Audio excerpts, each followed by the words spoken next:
समायना गोजा नायनो समायना गोजा सासे बै माबा एसे खानायाव गामलेमा खानाय दहाय सिगाङाव मोसानायावनो आं मेगन खेबखादों ओमफ्राय बेखौ रायथिना लाथारनांगोनलां होननानै दहायनो आं इखैजाय थांबाय खाथियाव थांनानै आं आइ लाभ इउ होनबाय खाथियाव थानाय हिनजावफ्रा खे मिनिबाय आंलाय मानो मिनिखो आं आइ लाभ इउ होननो मोना नामा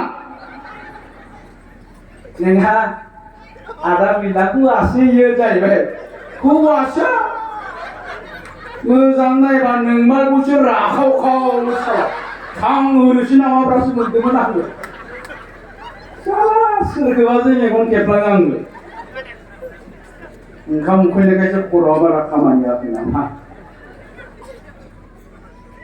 दा जियानो जा दिनैनि नैबे हाबाफारिखौ मेहेर गोनाङै बेखेवनानै होलांनाय दा चिरां जिल्ला दुलाराय बाथौ गौथुमनि लाइमोन आफादनि आफादगिरि फंबाय प्रदीप नार्जारी आरो एसे सिगाङावसो खोब ओंथि गोनाङै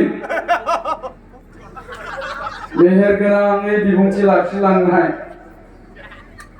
लोगो नामाब्रांबाय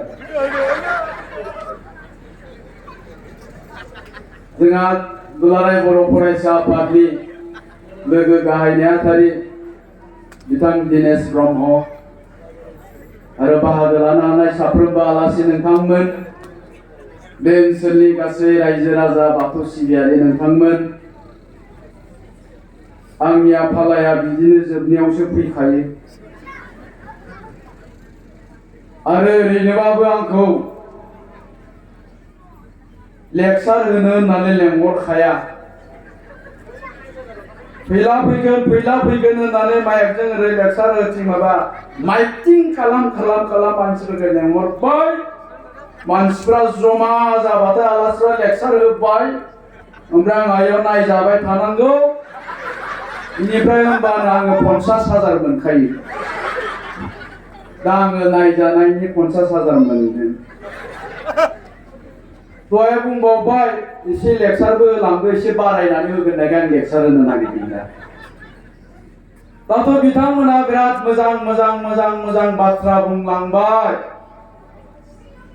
मोजां बाथ्रा बुंनानै बाथ्राया जोबोब्ला माया थाहैयोनो गाज्रिया थाहैयो दा बे गाज्रिखौ आं बुंनांगौ आंखौ बुंहरखादो नों गाज्रि बुंनांगौ हिनजावफोरखौ रायफैनांगौ जोंनियाव सेंग्राफोरखौ रायफैनांगौ जोंनियाव होनबाय मानोलाय बै हिनजावफ्राबो माबा हाबा जानायफ्राबो माबा सोरजोंबा खारलाबायग्रा जाबाय सिन्दुर खोमोरनानै रिल बानायलाबायग्रा जाबाय बै सेंग्राफ्राबो माबा उन्दै बैसोआवनो गान्जा सोबलाबायग्रा जाबाय ड्राग्स जालाबायग्रा जाबाय बाइकनि फाग्ला जाबाय ओंखायनो रायफैनांगौ होनना बुंदोंमोन आं होनबाय बिदि रायजानानै आंल'सो जानो ओरैनोबा सेंग्राफ्रा आंखौ बुङो थैलानि फिसाला गावनिया बेसे मोजां जोंखौ रायबाय थायो साला माब्लाबा गखायनांगौ बेखौ होननानै दा लामायाव लोगो मोनैनो आंखौ ससियेल मिडियायावनो जमो सेंग्राफ्रा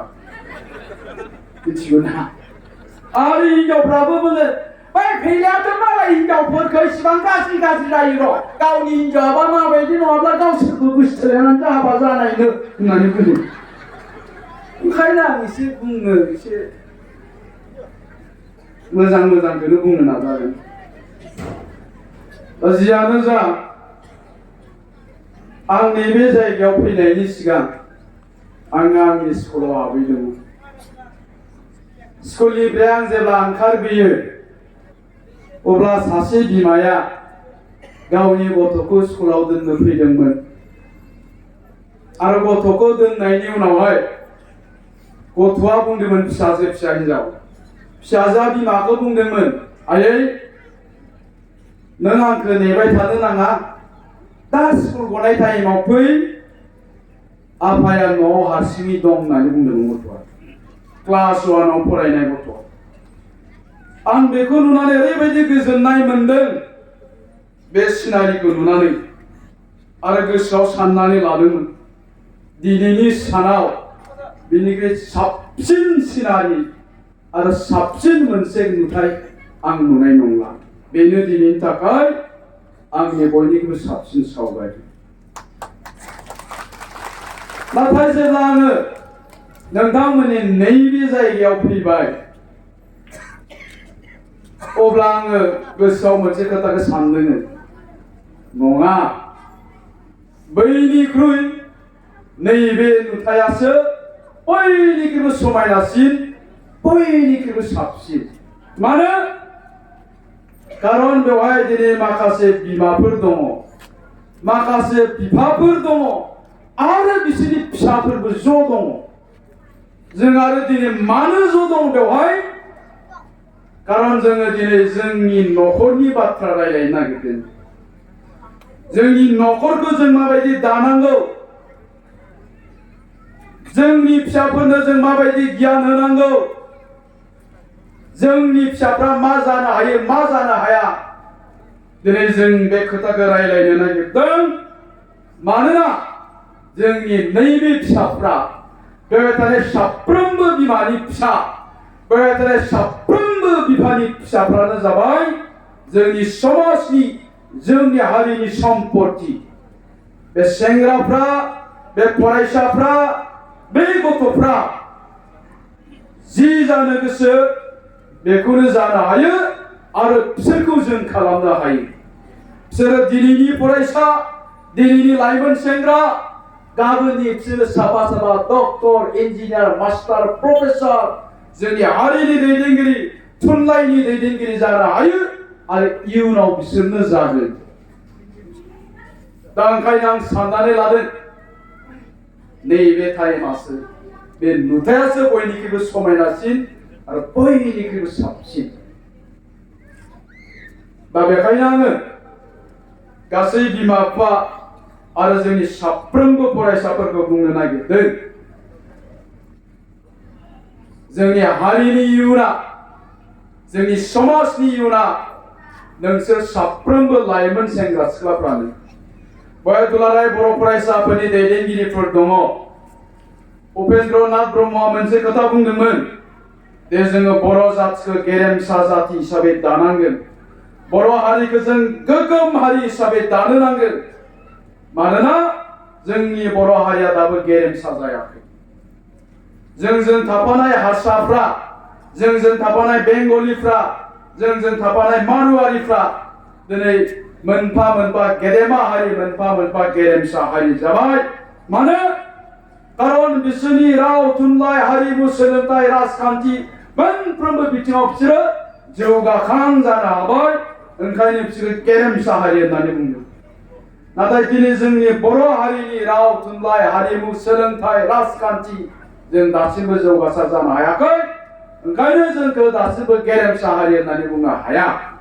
दा ओंखायनो बड'फा उपेन्द्र नाथ ब्रह्मआ सिमां नुदोंमोन बर' हारिखौ गेरेमसा जाति हिसाबै गायसननांगौ होननानै। आरो ओंखायनो दिनै दुलाराय बर' फरायसा आफादा जातिखौ गेरेमसा हारि हिसाबै दानांगौनि थाखाय गोबां हाबाफारि लाबोबाय थादों। आरो जों सोरखौ थांखिनानै जातिखौ गेरेमसा हारि हिसाबै दानो नागिरदों? बेवहाय थानाय लाइमोन सेंग्रा सिख्लाफोरखौनो। बे लाइमोन सेंग्रा सिख्लाफ्रा लेखा गोरों जानानै, गुनि गियानि जानानै, साफा साफा जातिनि दैदेनगिरि जानो हायोब्लासो, साफा साफा ACS, IPS, IAS officer, scientist, advocate, master, professor जानो हायोब्लासो जों मा होननानै बुंगोन? जोंनि जातिखौ गेरेमसा हारि जाबाय होननानै जोङो बुंगोन। दा आं बुंनो नागिरदों, बेखायनो बेवहाय थानाय साफ्रोमबो लाइमोन सेंग्रा सिख्ला फरायसाफ्रा जि जानो गोसो बेखौनो जानो हायो। मानोना नोंसोरनियाव बे टेलेन्टआ दङ, बे पावारा नोंसोरनि थै रोदा रोदा खारबाय दङ। दा बे पावारखौ जों सिनायनांगोन। माबोरै सिनायगोन?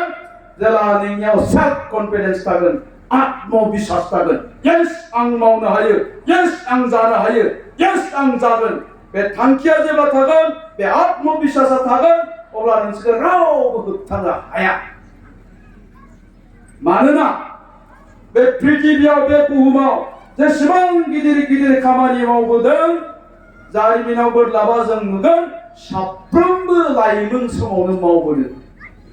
बड'फा उपेन्द्रनाथ ब्रह्मआ बर' जातिखौ जेला फोजाखांदोंमोन, हादोरनि थाखाय जांख्रिथायखौ जेला जुरिजेनदोंमोन, अब्ला मा होनना बुंदों? बड'फा उपेन्द्रनाथ ब्रह्मआबो सासे लाइमोन सेंग्रामोन।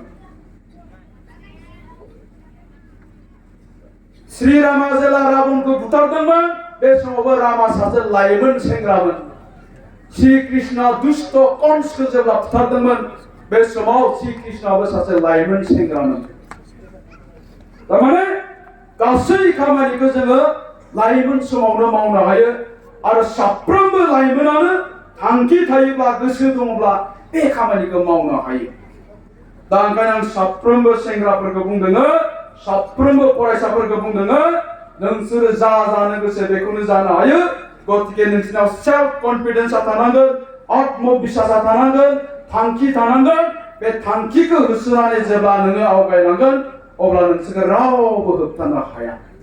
दा जियानो जा, आं बिनि गेजेरावनो फंसे खोथा बुंग्रोनो नागिरदों।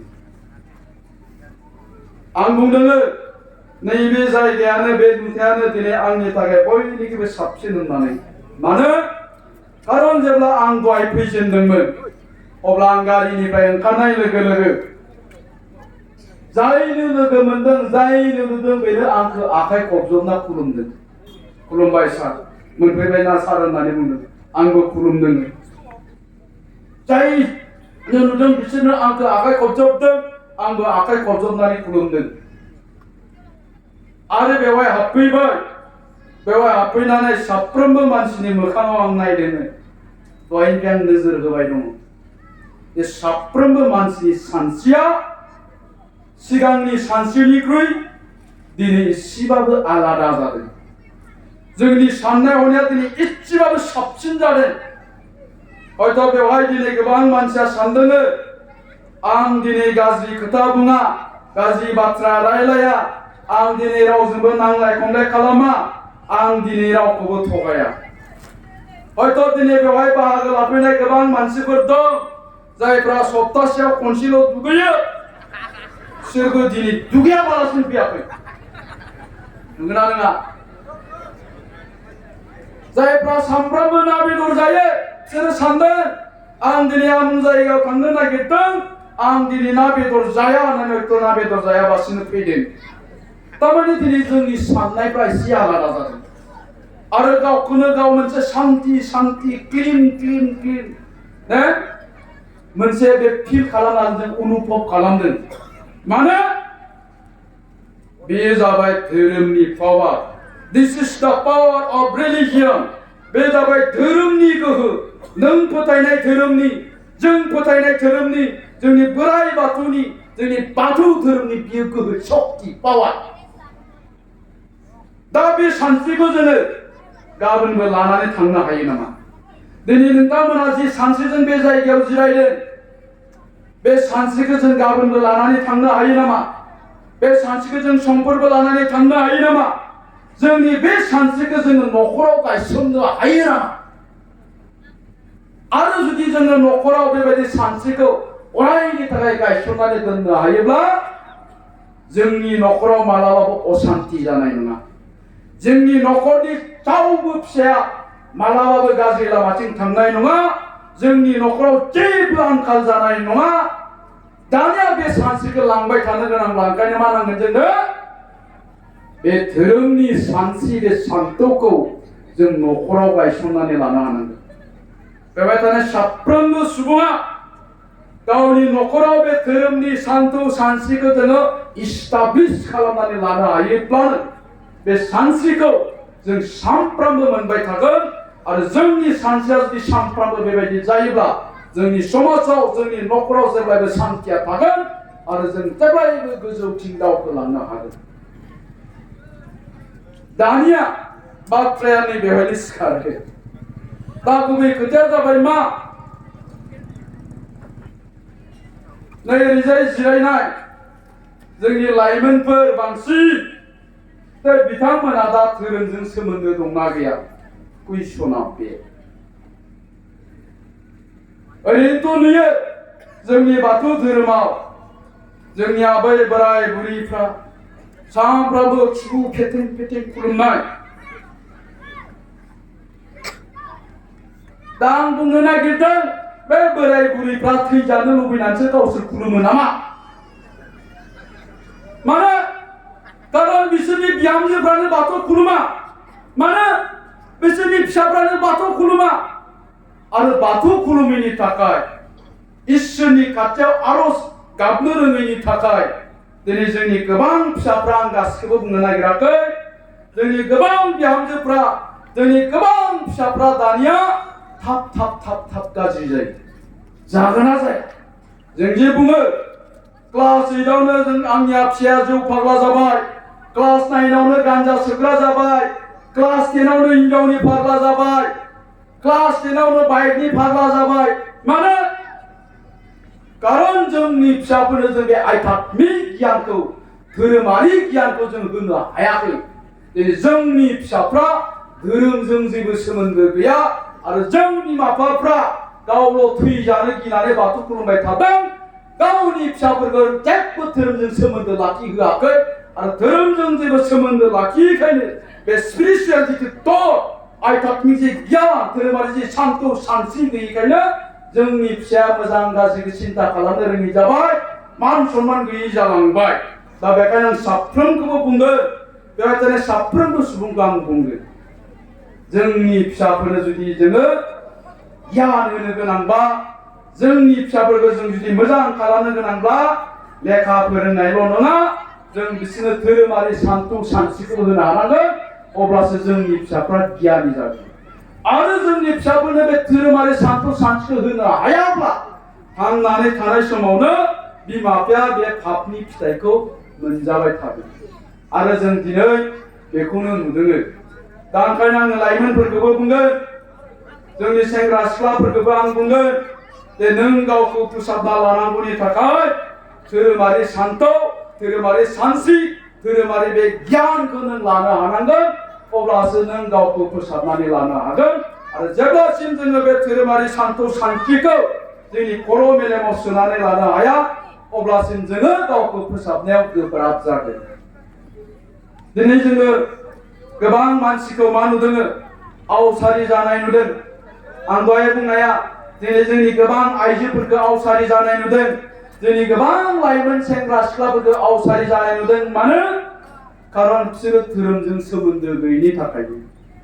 मानसिया धोरोमजों सोमोन्दो गैया, बिसोरखौ नास्तिक होननानै बुङो, अधोरोम होननानै बुङो। जेब्लानाखि बे धोरोमजों सोमोन्दो गैया जायो अब्ला मानसिया आवसारि जायो। आरो मानसिया जेब्ला आवसारि जायो अब्ला सोदोमस्रि गैयि जायो, सोदोमस्रि गैयि जायो।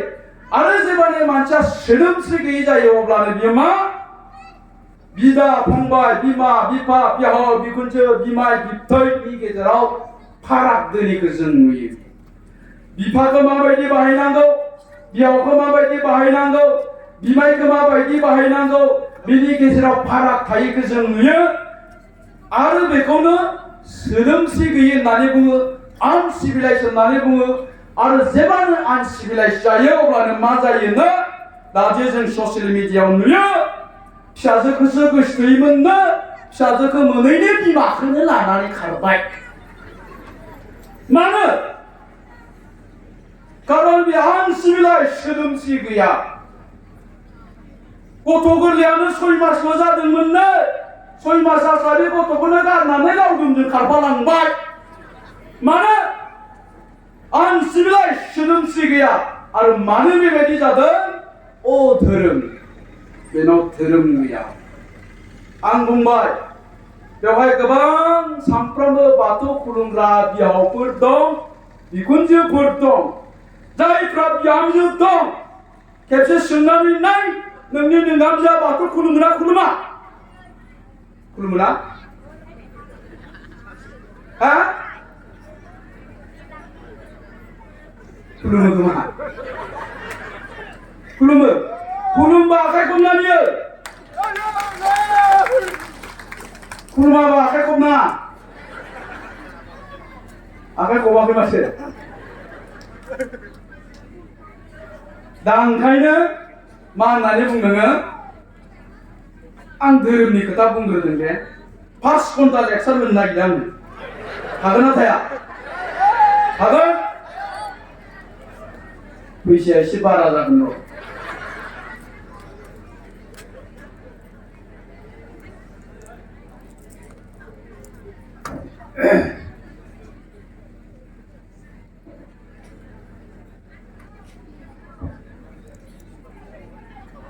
जोंनि जायगायाव जों जेब्ला उन्दैमोन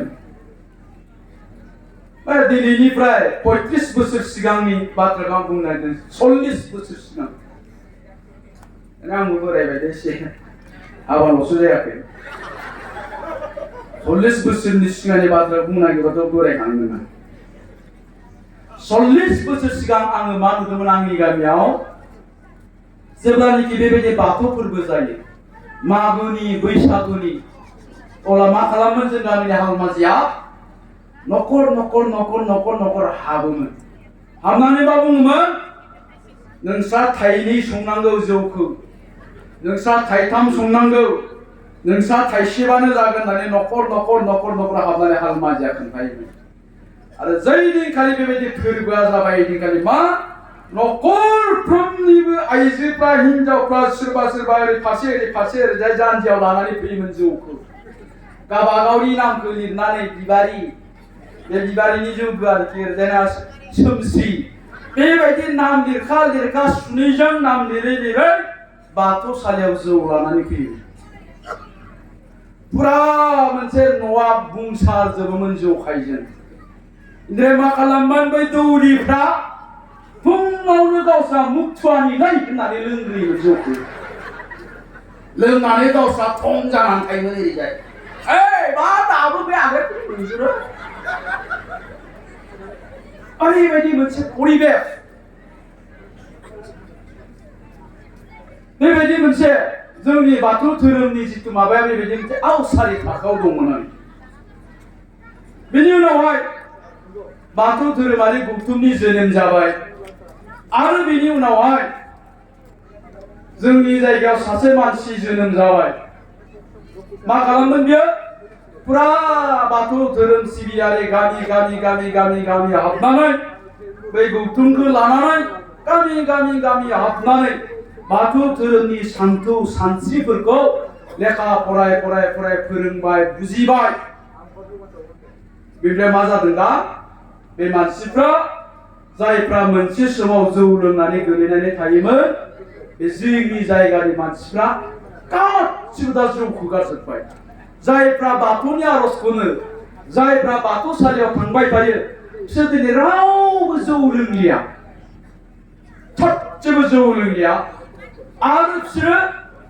दा आंनि मेगनजों नुबाय लेखा रोङाब्लाबो दिनै बिसोरो साफा गियानि मानसि जाबाय आरो लेखा रोङाब्लाबो साफा गियानि मानसि जानायखायनो दिनै जोंनि बे जायगानि मानसिफ्रा मोनसे समाव बोथिनै बोथिथाम ओंखाम रानजाग्रामोनब्लाबो दिनै रावबो ओंखाम रानजालिया बे बाथौ धोरोमा दिनै जोंनि जायगायाव आं नोंथांमोननि जायगाखौ बुंथ'नो नागिराखै बेबायदि मोनसे सोलायनाय लानानै फैयो बिराद मोनसे मोजां परिबेस दिनै जायफ्रा बाथौ धोरोमारि गौथुमजों बा बाथौ सिबिनायजों सोमोन्दो दं नाथाय बिराद गिदिरथार कुइसना मा मोनसे समाव बिसोरो जौ लोंनानै गोलैनानै थायोमोन दिनै बिसोरो बाथौ खुलुमनानै बाथौनि आर'ज खननानै रावबो जौ लोंलिया गियानि जाबाय दा बिसोरनि फिसाफ्रा जौ लोंनानै गोलैनानै थाग्रा जाबाय उल्था जाबाय दा खोथाया बैसोरनि फिसाफ्रा दिनै जौ लोंनानै गोलैनानै थाग्रा जाबाय जौ लोंनानै गिदिंथिंलाबायनानै थाग्रा जाबाय आं बेखायनो दहाय बुंनाया नोंल' बाथौखौ खुलुमबाय थानानै मा जानो नोंनि गथ' गथायनो जुदि नोङो बे धोरोमनि बे बाथौनि सान्थौ सानस्रिखौ होनो हायाब्लालाय नोङो सानफ्रामबो बाथौ खुलुमबाय थानानै सानफ्रामबो आर'ज खनबाय थानानै नोंनि फिसाया सिखाव जायोब्ला नोंनि फिसाया गाज्रि जायोब्ला जौ फाग्ला जानानै लामायाव गोलैनानै थायोब्ला अब्ला मा बुंगोन बाथौ धोरोमारि सिबिग्रा मानसिनि फिसाफ्रानो बेबायदि होमबा नोंनि बाथौखौ सोर फोथायगोन नोंनि बाथौखौ सोर भेलु होगोन आरो दिनै गुबुन धोरोमारि मानसिफ्रा जोंखौ बेबायदिनो बुंनो नागिरो दा बेखायनो आं खावलायदों गौथुमखौ आं खावलायगोन आरो साफ्रोमबो बिमा बिफा नोंथांमोनखौ आं खावलायगोन दा बेखायनो जोंनि बाथौखौ जोङो फोसाबनो गोनांब्ला बाथौखौ फेहेरनो गोनांब्ला बे बाथौआ बयजोंबो अनसायजानाय जानांगोन आरो बाथौआ बयजोंबो अनसायजानो गोनांब्ला जों साफा साफा बिमा बिफा जायफ्रा बाथौखौ सिबियो जायफ्रा बाथौखौ फोथायो सानफ्रामबो आरज खनो सानफ्रामबो बाथौसालियाव थाङो बिसोरनि फिसाफ्रा गियानि जानांगोन मोजां जानांगोन नोंथांमोनहा गाज्रि मोनना आं मोनसे खोथा बुंनो नागिरदों जोंनि जायगायाव दाबसे गामि दं जा दिनेश बिथाङा मिथिगौ थांबाय नामा बुनगाव होननाय दाबसे गामि दं गामि दरसे बिसोरो मा ख्रिस्टियानारि बे गामि दरसेल' दं आंनि जायगायाव ख्रिस्टियान बिसोर बोसोरफ्रोमबो आंखौ लेंनानै लानानै थाङो लेंहरो ख्रिस्टमास जायोब्ला गावसिनि माबा मोनसे फोरबो जायोब्ला जोंनि गामियाव फैसा होननानै लेंहरो आंबो खेबफ्रामबो थाङो जेला बिसोरनि गामियाव थाङो जायजों लोगो मोनाथों मानो उन्दैयानो जा गेदेरानो जा सेंग्रायानो जा सिख्लायानो जा नुनाय लोगो लोगोनो बिसोरो आखाइ खबजोबो सार जों गामियाव फैनो सारा औ नोंसोर गामियाव फैनां बहा थांगोन सार आं आमुगियाव थांगोन जोबखांनायनि उनाव जानांगौ फैसा खुलुमबाय सार हामबायसै सार सोरबा हेन्डसेक लायो बिराद मोजां मोनसे बेबहार बे सेंग्रा सिख्लाफोरनि बे गथ' गथायफोरनि सानथौ सानस्रि बिहेभियारा बिराद मोजां थांनानै गोजोननाय मोनो गथ'फ्रा बेबायदि संस्कारि जानांगौ सेंग्रा सिख्लाफ्रा बेबायदि संस्कारि जानांगौ होननानै साननानै लायो दानिया सानबाय बिसोरनि फिसाफ्रालाय मानो बेबायदि जायो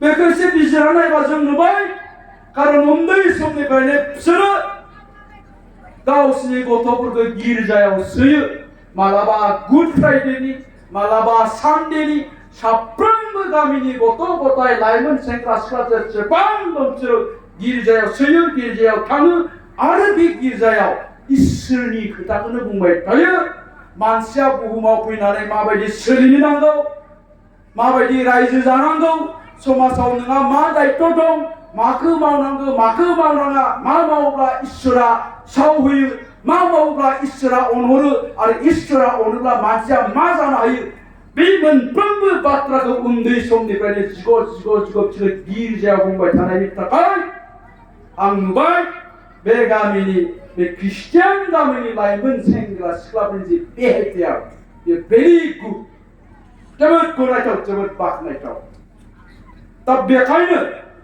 जोंनि धोरोमारिफ्राबो बे दायित्वखौ लानानै जोंनि साफ्रोमबो लाइमोन सेंग्रा सिख्लाफोरखौ जुदि जोंनि बाथौ धोरोमनि सानथौ सानस्रिखौ उन्दैनिफ्रायनो जों जिग' सोनानै होयोब्ला जोंनि गथ'फ्राबो मालाबाबो गाज्रि जानाय नङा आं जोंनि गथ'फोरखौ गाज्रि होननानै बुंनो नागिराखै जायफ्रा गाज्रि जादों बिसोरबो बेबायदि जानाय नङा बेखिनि दायित्वखौबो जोङो लानो हानांगोन दा जियानो जा बे धोरोमनिया थांबाय आं एसे दाना रायनोसै गाज्रि मोननो नाङा राया दे दा बेवहाय गोबां लाइमोनफोर दं गोबां बिमाफोर दं नङा होमबा आंथ' दहायनो बुंदों जोंनि सम्पतिया जोंनि दौलुना जाबाय बेवहाय थानाय लाइमोन सेंग्रा सिख्लाफ्रा बेवहाय थानाय बे उन्दै उन्दै गथ'फ्रा नोंथांमोननि न'खरनि जोंनि समाजनि जोंनि जाथि आं दहाय बुंदोंमोन बिसोरो जा जानो गोसो बेखौनो जानो हायो बिसोरखौ जों मा खालामनो गोसो बेखौनो खालामनो हायो खालि जोंनियाव आत्मबिश्वास थानांगौ गावनि सायाव फोथायनाय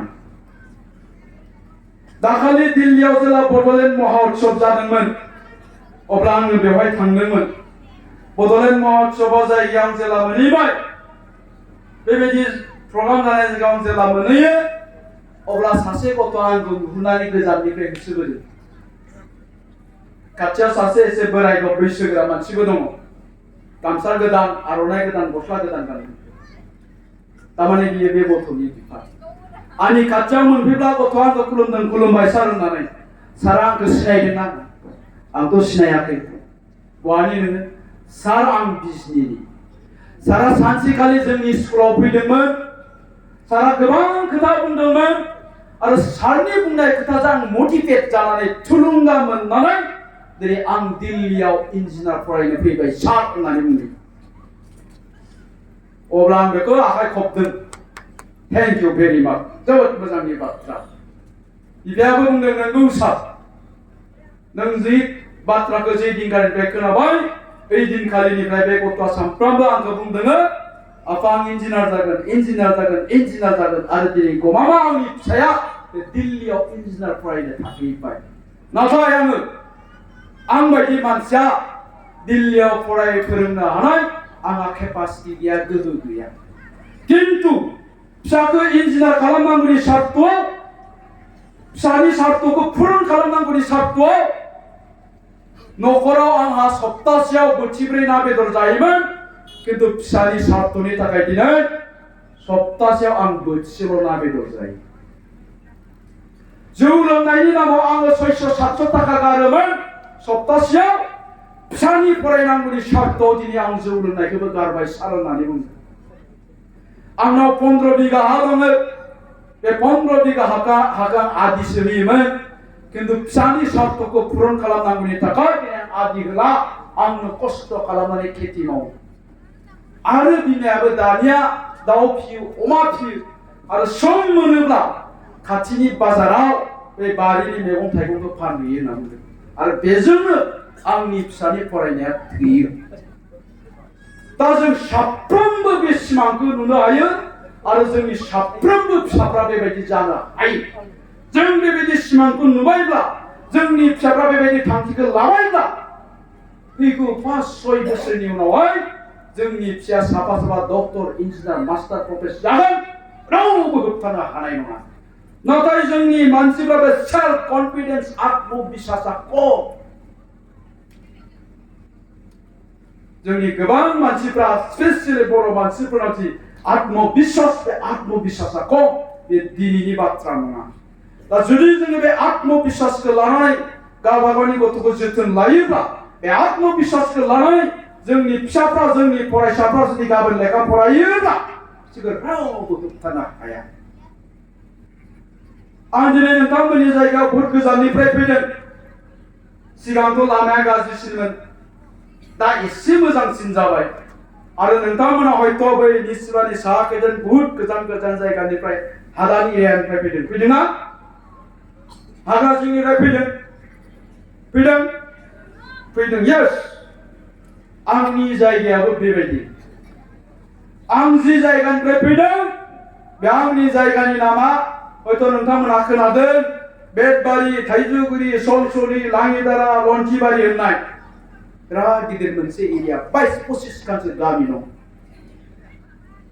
आं जेला उन्दैमोन बै समावहाय जेला जों उन्दैमोन अब्ला आङो नुदों मेगनजों लामानि खोथाखौथ' बुंनो नाङा लामायाथ' दिनैनिफ्राय 5-6-7 बोसोर सिगांबोमोन रावबो मानसिया साइकेल सालायनो हायामोन दैज्लां समाव रावबो मानसिया लंपेन्ट गस्ला गाननोनो हाखायामोन लंपेन्ट गस्लाखौ मनायाव ट्रिप सोनानै सेन्देलखौ आखायाव लानानैसो थाबायखायोमोन सेन्टारसिम बाजार जानाय जायगासिम बेवहायसो गामसा गस्लाखौ फुनानै लंपेन्ट गानहैयोमोन बेबायदि मोनसे थासारि आरो जेला आं उन्दै सममोन दिनैनिफ्राय 35-40 बोसोर सिगांनि बाथ्राखौ बुंबावदों आं जेला उन्दैमोन अब्ला आङो मा नुदों जोंनि बे जायगानि मानसिफ्रा बे हाग्रायाव हाबाब्लानो ओंखाम मोनजायामोन आं बुंबाय थायो बेफोर खोथाखौ बे जायगानि मानसिफ्रा हाग्रायाव तुरि एंखोर नाहा मैहा थाङाब्लानो ओंखाम मोनजायामोन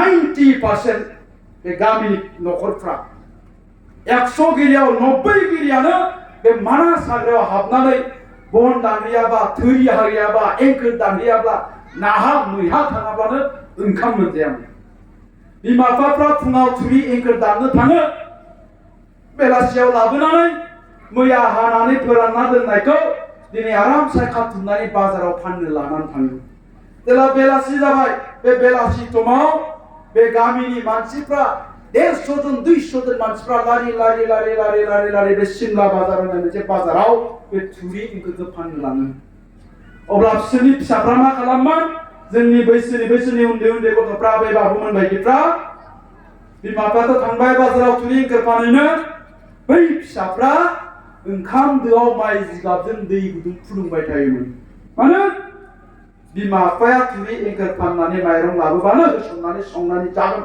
संख्रिजों सोमजानानै। नाथाय सामफ्रामबो फाननो हायामोन थुरि एंखोरखौ। सामफ्रामबो फाननो हायाबा मा माइरंबो मोनबोआमोन, बाखिबो हरामोन रावबो। दा माइरं मोनबोआबा ओइदिनखालि रानबाय। दा फाननो हायाखिसै, बिमा बिफाया फैबाय। बिमा बिफा फैनाय लोगो लोगो गथ'फ्रा रंजाबाय। दाबो मेगनजों मोदै बोहैयो। गथ'फ्रा रंजाबाय, आइ फैबाय, बाबा फैबाय। गैयालै बाबा फाननो हायाखिसै।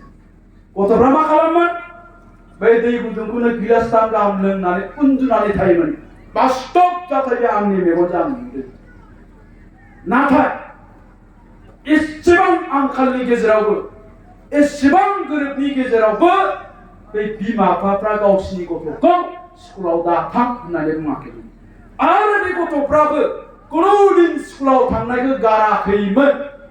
मानो? खारन बिसोरो हमदांनो हादोंमोन, बे गथ'फ्रा फिल खालामदोंमोन, अनुभब खालामनो हादोंमोन, गोरिबा माखौ होनो, दुखियाया माखौ होनो, आंखाला माखौ होनो। आरो बिनिफ्राय उद्धार जानांगौब्ला, बे हाखरनिफ्राय सिखारनो गोनांब्ला आं माबा मोनसे मावथारनांगोन होनना बे साफ्रोमबो गथ'फ्रा फिल खालामनो हादोंमोन। आरो माबा मोनसे मावनांगोनबा, माबा मोनसे जानांगोनबा आं लेखा फरायथारनांगोन, बे खोथाखौ बुजिनो हादोंमोन। ओंखायनो रावबो गथ'फ्रा बिसोरो लेखा फरायनायखौ गाराखैमोन। बरन्स बिसोरो फावथेन बायनोबो फैसा गैयामोन।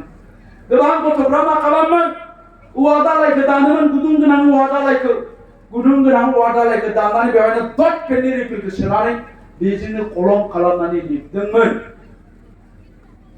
मालाबा बोथिनै, मालाबा बोथिथामहालागै बिसोर ओंखाम जादोंमोन। आंनि सासे लोगोआथ' बोसोरसे फरायनायखौ दोनथ'नानै लावखार थाहैदोंमोन। आरो दिनै बे गथ'फ्रा, जोंनि बै समनि बे गथ'फ्रा दिनै सोरबा सोरबा एम ए पास जाबाय, एम एस सि पास जाबाय, बि ए पास जाबाय, बि एस सि पास जाबाय, सोरबा मास्टार जाबाय, सोरबा प्रफेसार जाबाय, सोरबा खेरानि जाबाय, सोरबा पुलिस अफिसार जाबाय। आं दा बुंनो नागिरदों, बेवहाय बेबायदि जायगानि गोबां गार्जेनफोर दं, बेवहाय बेबायदि जायगानि गोबां गथ'फोर दङ। दा बे परिबेसखौ जोङो मा साननानै लानांगोन? बेनो जोंनि इन्सपिरेसन, बेनो जोंनि थुलुंगा। गोरिबानो नोंनि थुलुंगा होननानैसो नों साननानै लानांगोन। नंगौना नङा? बेवहाय दिनै जायफोर बिमा बिफाया खामला हाजिरा मावनानै जादों, जायफोर बिमा बिफाया थेला बोनानै जादों, जायफोर बिमा बिफाया मालायनि न' बैनानै न'खर खुंदों, बिसोरनि फिसाफ्रा गाबोन जुदि माबा मोनसे जायाब्ला फरायनानै, नोंसोरनि फिउचाराबो एखे। नोंबो खामला हाजिराखौनो मावग्रा जानो थांबाय दं, नोंबो थेला बोग्राखौनो जानो थांबाय दं, नोंबो मालायनि न' बैनानै जानांगोन, नोंबो कम्पानियावनो थांनो नांगोन। दा बिनिफ्राय उद्धार जानांगौनि मोनसेल' राहाया जाबाय फरायनांगौ गोसो होनानै। आरो जेब्ला नों गोसो होनानै फरायबाय, नोंखौ रावबो होबथानो हाया। दा आं बेखायनो बुंगोन, बेवहाय थानाय लाइमोनफोरखौ, बेवहाय थानाय बिमा बिफाफोरखौ, मानसिनो सोलायनो थाखाय 1 मिनिटल' टाइम नांगौ। मानसिया 1 मिनिटआव चेन्ज जानो हायो। दा बेखायनो आं बुंगोन, मैया जोङो मा सिन्था खालामोन, जोंहा मैया मा नेगेटिभ सानस्रि दंमोन, जोंहा मा नेगेटिभ सानस्रि दंमोन, बेफोर गासिखौबो बावगारनानै जों दिनैनो गोदान सिन्था खालामनो हायो। आं साफ्रोमबो लाइमोन सेंग्रा सिख्लाफोरखौ बुंदों, नोङो दिनै जौ फाग्ला, हयथ' सिगारेट सोबग्रा, हयथ' गान्जाबो सोबो, नों बाइकनि फाग्ला, मैयासिम बेखौ नों बावगारनानै दिनैनिफ्राय गोदान सिन्था खालामनो हायो। जोंनि साफ्रोमबो बिमा बिफा, जोंनि साफ्रोमबो फरायसा, जोंनि साफ्रोमबो लाइमोनफ्रा जाय सोलायनायजों नोंनि मोजां जागोन, जाय सोलायनायजों नोंनि न'खरनि मोजां जागोन, जाय सोलायनायजों समाजनि मोजां जागोन, बेबायदि सोलायनायखौ जों सिन्था खालामनो हायो। मानोना मानसिनो सोलायनो आं बुङो 1 मिनिटल' टाइम नांगौ। आं दहाय एसे सिगाङाव बुंदोंमोन, सासे गथ'आ आंनि लोगोआ बोसोरसे लावखार थाहैदोंमोन होननानै। बोसोरसे बियो लावखार थाहैदोंमोन क्लास 4 फरायब्ला। बोसोरसे लावखार थाहैनानै क्लास 5आव लावखार थाना फैफिननानै, मानो लावखार थाहैदोंमोन? गाननाय जोमनाय गैयामोन बेहा, लेखा बायनो फैसा गैयामोन बेहा। बोसोरसे लावखार थानानै आरो फैफिननानै क्लास 5आव जोंजों एडमिसन लाफैफिनदोंमोन एमइ स्कुलाव। क्लास 5आव एडमिसन लाफैफिनदोंमोन। नाथाय बे गथ'आ एखेबारे रोंथारामोन। क्लास 5 मोनबाबो बे खुनु रोखोम गावनि नामखौल' लिरनो रोंगौमोन। बेनि रल नाम्बाराबो बयनिबो उनाव थायो, आरो जिरायनायाबो बयनिबो उनाव जिरायो। बेबायदिनो क्लास 5 मोनबाय 6 मोनबाय 7 मोनबाय 7नि एनुवेल एग्जाम फैबाय 7 एनुवेल एग्जामनि रिजाल्ट फैबाय जेला रिजाल्ट फैबाय नुबाय जाय गथ'आ रोंथारा होननानै बुंदों बे 75% मोनदों आंनिया 72 बे रल नाम्बार 1 आं रल नाम्बार 2 जाबाय आं शक जादों माबोरै जाखो बेलाय माबोरै 75% मोननो हागोन बेलाय आंनिख्रुइ माबोरै बांसिन मोननो हागौ बेलाय ओंखायनो आं बेखौ बुंबाय नखल लादों मानो मोना मा नखल लालाबाय नखल लाखिनाव माबोरै 75 मोनगोनलाय अब्ला बे गथ'आ बुंदों आं थांखि लाबाय मा थांखि आं पुलिस अफिसार जानोसै आरो पुलिस अफिसार जानायनि थांखिजों थांनाय 6 मासनिफ्राय आङो सानफ्रोमबो 12 घन्टायै लेखा फरायबाय दं थांनाय 6 मासआ पुलिस अफिसार जानायनि थांखिजों आङो 12 घन्टायै लेखा फरायबाय थादों आरो बे फरायनायनि बेनो दिनैनि बे रिजाल्टआ बे फिथाइया होनना बुंदों बे गथ'आ बेनि उनाव जेला क्लास 9 मोनबाय अब्लाबो रल नाम्बार 1 बेनो जाबाय जेला क्लास 10 मोनबाय अब्लाबो बेनो रल नाम्बार 1 जाबाय पिअसि पास जाबाय पिएससि पास जाबाय इन्टारभिउ होबाय दा सासे पुलिस अफिसार जानानै बे क'क्राझाराव थायो बिरफुं मोसाहारि क'क्राझाराव बै केन्द्रीय बिद्यालय खाथियाव थांनानै सोंहैबानो जाबाय बिरफुं मोसाहारिया बहा थायो होननानै पुलिस अफिसार बे बेवहाय थायो दा माबोरै जाखो बियो आं बुंदों जाय गथ'आ जेबोखौनो रोङा जाय गथ'आ गावनि नामखौनो लिरनो रोङामोन क्लास 5 सिम बे गथ'आ हरसेनि गेजेराव चेन्ज जादों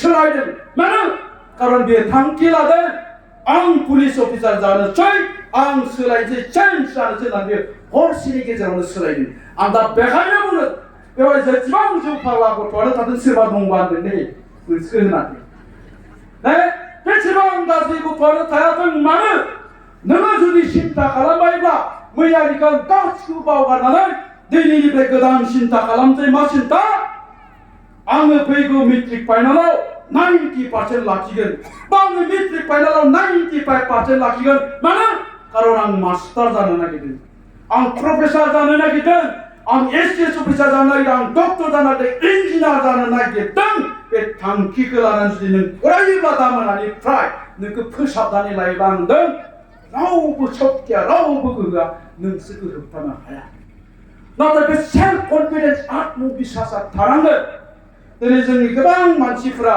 दिनै गोबां लाइमोनफोरनाव बे सेल्फ कन्फिडेन्सआ थाया बे आत्मबिश्वासा थाया मानो खारन आथिखालाव जोंनि लाइमोनफोरखौ नैबे खर'आव नेगेटिभिटि जा थिंकिं नेगेटिभ बे थिंकिंआ जोंनि गथ'फोरखौ बासाबोदों आरो बे दिनै जोंनि गोबां लाइमोनफोरखौ धंसनि लामाथिं लांबाय दङ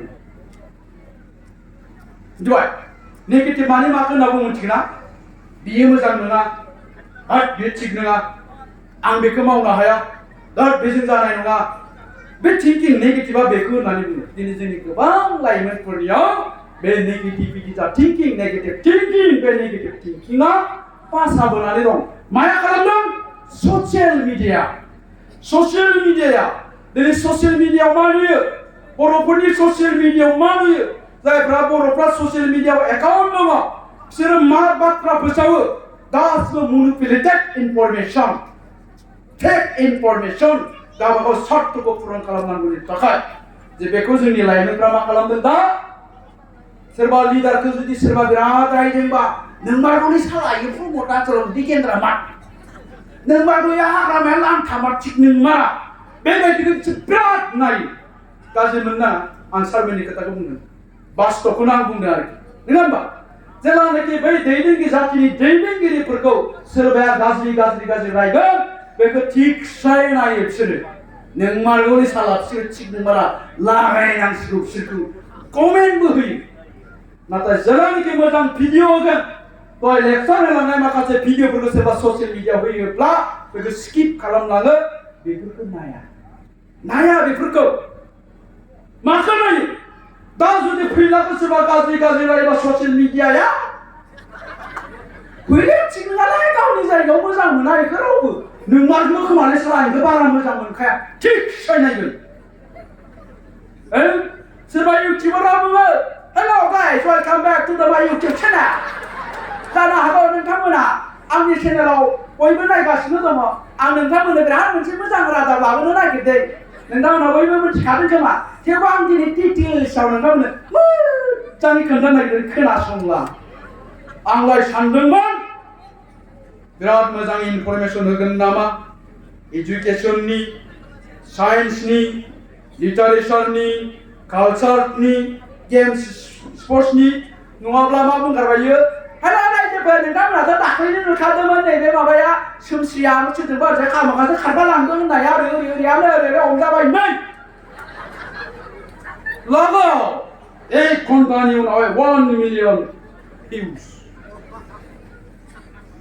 जेलानिखि ओरै थोरै फरायनांगौ ओरै थोरै जानांगौ ओरै मावनांगौबा गैया सप्तासेयाव 1Kबो जाया आंनियाथ' मोजां बाथ्रा बुंनाया फां फुङोबाथाय एकदमबारे दसेनो थाङो मिलियना दा बे नेगेटिभिटि थिंकिं आं बेखौ होननानै बुंदों आरो बे नेगेटिभिटि जा थिंकिं नेगेटिभ जा थिंकिं बे थिंकिंआ जोंनि लाइमोनफोरखौ माबोरै धंस खालामदों बेजोंनो मा जाबाय दा हमनानै ला साख्रि ओंखारदों 5,000 साख्रिया पस्टआ एप्लाइ खालामग्राया 50,000 ने साख्रिनि पस्टआ 5,000 एप्लाइ खालामग्राया 50,000 जोंनि बि पास एम ए पास गथ'फ्रा मा होनबाय दाय माबा मोननोब्रा 50,000 जों दाय जाखाया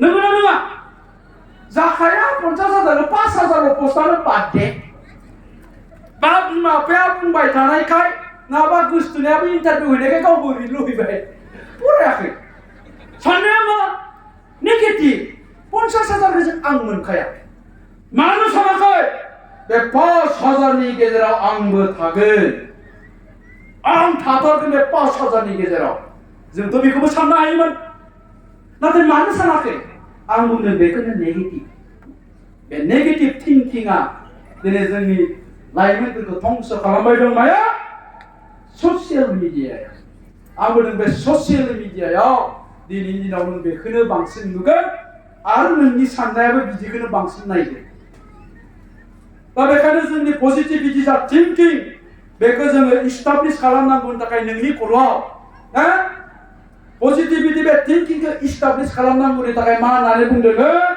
गेदेर मानसिफ्रा गुनि गियानि मानसिफ्रा दिनै सानसे आं रावखौबो रायखुमाया दिनै सानसे हरसे आं रावनिबो गाज्रि खोथा बुङा दिनै सानसे हरसे आं सोरनिबा गाज्रि बाथ्रा गाज्रि मावनायखौ खुनुदिन गोसोखाङा रावखौबो रायखुमाया होननानै सानसे हरसेल' था होननानै बुङो मिथिबाय सानसे हरसेल' था अब्ला नोङो अखानायै गावखौनो मोनसे चेन्ज जानाय मोनगोन गावखौनो मोनसे चेन्ज जानाय सोलायनाय फिलखौ खालामनो हागोन दा बेखायनो दा मोनानिफ्राय स्टार्ट खालामबानो जाबाय ना रावखौबो दा रायखुमा रावनिबो गाज्रि मावनाय बाथ्राखौ दा गोसोखां रावखौबो गाज्रि बाथ्रा दा बुं हरसे सानसे नोङो सोलायनो हागोन आरो बिदि जानायनि माखासे जाहोनफोरबो दङ माबायदि जोंनि मा होनना बुङो नोङो स्पेसियेलि जोंनि ट्राइबेल मानसि बर' मानसिफोरनि जोंनि गथ'फोरनि जोंनि फिसाफोरनि बाबाय नामा